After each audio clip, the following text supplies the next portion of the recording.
হয়, ৰাজ্যত পুনৰ এতিয়া আফ্ৰিকান সোৱাইন ফিভাৰৰ আতংক দেখা পোৱা গৈছে।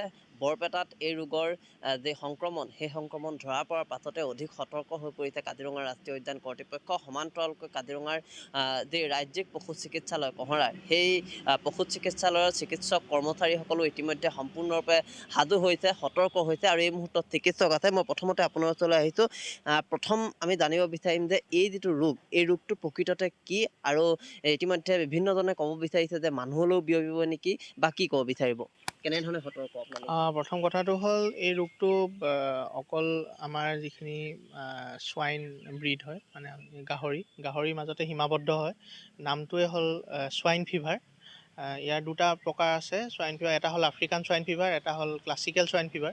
ক্লাছিকেল স্ৱাইন ফিভাৰটো আমাৰ সমগ্ৰ ভাৰত, অসম সকলোতে ইয়াৰ প্ৰাদুৰ্ভাৱটো দেখা পোৱা যায়, কিন্তু ইমান ফেটেল নহয় ডিজিজটো, মৰ্টেলিটিটো ইমান বেছি নহয়। কিন্তু আফ্ৰিকান স্ৱাইন ফিভাৰ যিটো বেমাৰ, এইটো 2019-20 চনৰ মানৰ পৰা ইয়াতে প্ৰাদুৰ্ভাৱটো দেখা গৈছে অসমত।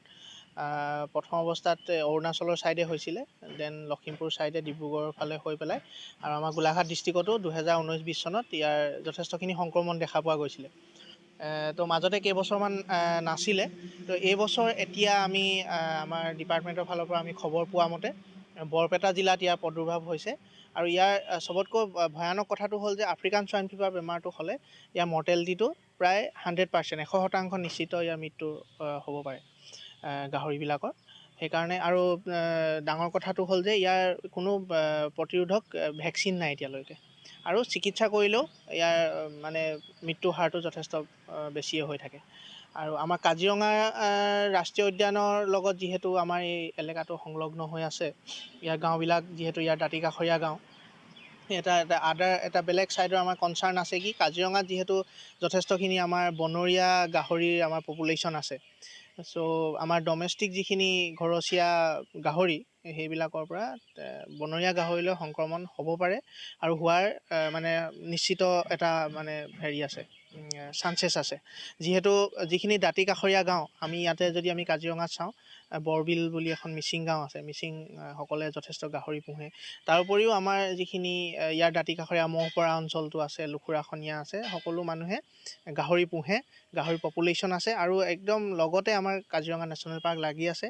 আৰু আমি দেখা পাওঁ যে কাজিৰঙাৰ পৰা বনৰীয়া গাহৰি ওলাই পেলাই গাঁওকেইখনলৈ আহে প্ৰায় ৰাতি সময়খিনিত। আৰু এই আমাৰ যদি লোকেল যিখিনি আমাৰ গাহৰি, ঘৰচীয়া গাহৰিৰ লগত যদি মিক্স আপ হয়, এই বেমাৰটো নিশ্চিতভাৱে তেওঁলোকৰ মাজত সংক্ৰমিত হ'ব।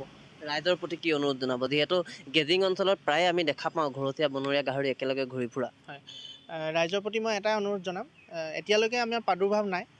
যদিহে আমাৰ ইয়াতে হয়, আমি যদি ইয়াৰ সংক্ৰমণটো ইয়াতে দেখা পোৱা যায়, তেতিয়া ৰাইজৰ প্ৰতি এটাই অনুৰোধ, যাতে নিজৰ পোহনীয়া গাহৰিখিনি যাতে বান্ধি ৰাখে।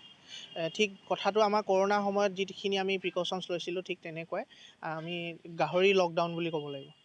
তাৰমানে গোটেই গাহৰিখিনি নিজৰ ঘৰত আবদ্ধ কৰি ৰাখক, নিজৰ গাহৰিকেইটাকো বচাই ৰাখক সংক্ৰমণৰ পৰা, লগতে বেলেগৰ গাহৰি তথা ৰাষ্ট্ৰীয় উদ্যানৰ বনৰীয়া গাহৰিখিনিকো বচাই ৰাখক। লক্ষণসমূহ কি কি ৰাইজে জানিব বিচাৰিব? লক্ষণসমূহ হ'ল, প্ৰথম অৱস্থাত খুব বেছি জ্বৰ হ'ব।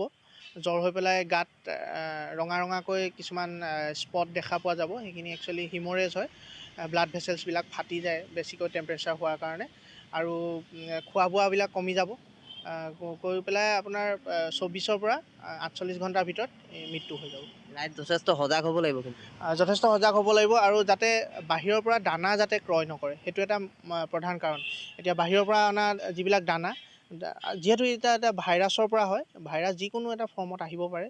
চ' বাহিৰৰ পৰা দানা অনাটো বন্ধ কৰক, আৰু বাহিৰৰ পৰা গাহৰি পোৱালি কিনাটো বন্ধ কৰক।